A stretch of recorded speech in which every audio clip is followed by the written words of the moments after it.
Շնորհակալություն հարգելի գործընկերներ, մենք հենց նոր մերժեցինք ընդդիմության առաջարկը ազգային ժողովի նիստերի օրակարգը ընդգրկել ազգային ճգնաժամի եւ կառավարման ձախողման մասին հայտարարության նախագիծը քննարկելու մասին, բայց մի հետաքրքիր իրոնիա կա, էլի, այս ամեն ինչի մեջ։ Ազգային ճգնաժամի եւ կառավարման ձախողման մասին են ուզում խոսել երկու խմբակցություններ, որոնք ընդամենը 6 ամիս եւ արդեն 2 օր առաջ քաղաքապետ ընտրեցին, այսինքն իրենց աջակցությամբ քաղաքապետ ընտրվեց Գյումրիում մի մարդ, որին պահանջվեց ընդամենը 6 ամիս 1 օր ըստ հակակոռուպցիոն կոմիտեի, որպեսզի ինքը կաշառքը լափի եւ բռնվի։ Փայլուն կառավարչական ունակություններ ունեք դուք այս երկու խմբակցություններով։ Ու եթե ձեզ թվում է, որ դուք ուղղակի կողքից sense աջակցում եք,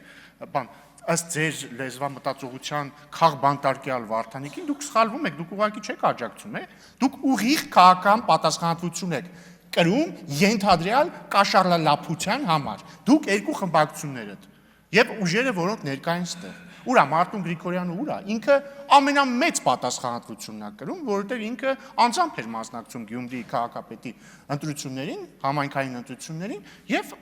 ձայնը տվել է Վարդան Ղուկասյանին, որը ըստ հակակոռուպցիոն կոմիտեի 6 ամիս 1 օր հետո կաշառք է կերել կամ ուզեցել է ուտի եւ բռնվել է։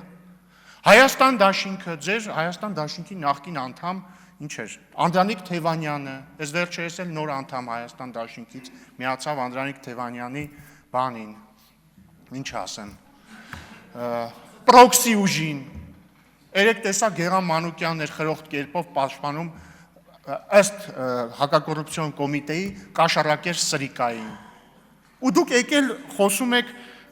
ազգային ճգնաժամի եւ կառավարման ձախողման մասին, կառավարումը լիակատար ձախողել է Գյումրիում։ Ես մտածում եմ, ես անկեղծ լինեմ, շատ մարդիկ մտածում են, դե լավ, փաստորեն այս նախկինները վերադարձան Գյումրիում, գուցե մի փոքր փոխված լինեն ու այս անգամ կաշառակերությամբ չզբաղվեն։ Պարզվեց չէ, ընդամենը 6 ամսվա մեջ վերադարձան ըստ հակակոռուպցիոն կոմիտեի իրենց սիրելի զբաղմունքի։ Շնորհակալություն։